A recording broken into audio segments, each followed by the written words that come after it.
বাংলার এক সবুজ গ্রামে থাকত ছোট্ট ছেলে রাহাত। রাহাতের বাবা আজিজ মিয়া চাষাবাদ করতেন আর ছেলেকে সব সময় শেখাতেন দায়িত্ববোধ। রাহাতের প্রিয় গরু গৌরী মাঠে দৌড়ঝাঁপ করত আর গলায় বাঁধা ঘণ্টা বাজত ঝুনঝুন করে।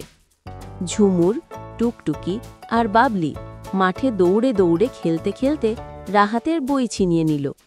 গাছের ডালে বসে দোয়েল পাখি মিষ্টি সুরে গান গাইতে শুরু করল।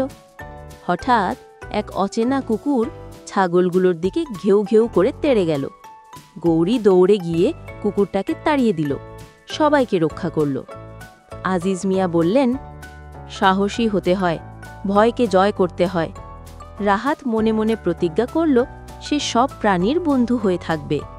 বিকেলে সূর্য ডুবল, মাঠে লাল আলো ছড়িয়ে পড়ল, সবাই শান্তিতে ঘরে ফিরল। ভোরে দোয়েল আর শালিক মিলে মাঠ ভরিয়ে দিল সুমধুর ডাক দিয়ে। রাহাত মাঠে বসে বাঁশি বাজাতে লাগল, প্রাণীরা মুগ্ধ হয়ে শুনল। হাজারো রঙিন প্রজাপতি মাঠে উড়তে লাগল, রাহাত তাদের ধাওয়া করল। আকাশে মেঘ জমল, হঠাৎ বৃষ্টির ফোঁটা পড়ে মাঠ ভিজিয়ে দিল। দৃষ্টির পর আকাশে দেখা দিল সুন্দর রঙিন রামধনু। ছাগলগুলো দৌড় প্রতিযোগিতা শুরু করল, রাহাত তাদের উৎসাহ দিল। রাহাত গাছে উঠে এক ঘুঘু পাখির সাথে বন্ধুত্ব করল। আজিজ মিয়া সন্ধ্যায় রাহাতকে প্রাণীদের নিয়ে মজার গল্প শোনালেন। রাতে মাঠে জোনাকের আলো ঝিকমিক করছিল, রাহাত মুগ্ধ হয়ে তাকাল। দিন শেষে সবাই ক্লান্ত হয়ে শান্তিতে ঘুমিয়ে পড়ল। ভোরের আলো ফুটতেই রাহাত মাঠে বেরিয়ে গেল গৌরী আর ছাগলদের নিয়ে। পুকুরের ধারে গিয়ে রাহাত পানিতে ছোট ছোট মাছ দেখল আর ধরের চেষ্টা করল। রাহাত আকাশে ঘুড়ি ওড়াল, বাতাসে রঙিন ঘুড়ি দুলতে লাগল। রাহাত আর বাবলি মাঠের বুনো ফুল কুড়িয়ে খেলতে লাগল। আচমকা ঝড়ো আওয়া বইতে শুরু করল, সবাই একটু ভয় পেল। আজিজ মিয়া এসে বললেন, প্রকৃতির শক্তিকে ভয় না পেয়ে শিখতে হবে। ঘাসের ফাঁক দিয়ে একটি ছোট সাপ বেরিয়ে এলো, ছাগলগুলো ভয় পেয়ে গেল। রাহাত শিখল প্রকৃতির প্রতিটি প্রাণী প্রয়োজনীয়, ভয় পেলেও তাদের ক্ষতি করা যাবে না।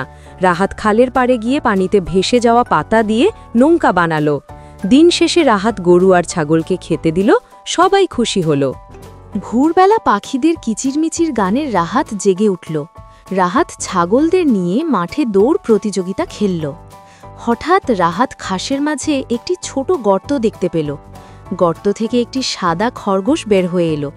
রাহাত খরগোশটিকে আদর করল, সবাই খুশি হল। আজিজ মিয়া মাঠে বসে রাহাতকে বললেন প্রকৃতির গল্প। রাহাত রঙিন প্রজাপতিদের মাঠে উঠতে দেখে খুশি হল। ছাগলগুলো একে অপরকে ধাক্কা মেরে খেলতে লাগল। আকাশ থেকে হালকা বৃষ্টির ফোঁটা পড়তে শুরু করল। বৃষ্টির পর আকাশের রংধনু দেখে রাহাত আর প্রাণীরা আনন্দে ভরে উঠল। রাহাত আর আজিজ মিয়া মাঠে ধানের চারা রোপণ করতে লাগলেন।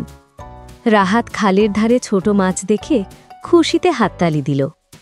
একটি সাদা বক ধান খেতে দাঁড়িয়ে মাছ খুঁজছিল। রাহাত আর ছাগলগুলো লুকোচুরি খেলা শুরু করল। হালকা বাতাসে বাঁশপাতার শব্দে রাহাত গান গাইতে লাগল। বিকেলের শেষে মাঠে ঝিঁঝি পোকার ডাক শোনা গেল। হঠাৎ কালো মেঘ জমে ঝড় শুরু হলো। ঝড় থেমে গেলে মাঠে শান্ত বাতাস বইতে লাগল। রাহাত কাদামাটি দিয়ে ছোট ছোট খেলনা বানালো। শেষে সবাই একসাথে বসে হাসতে হাসতে দিন শেষ করল।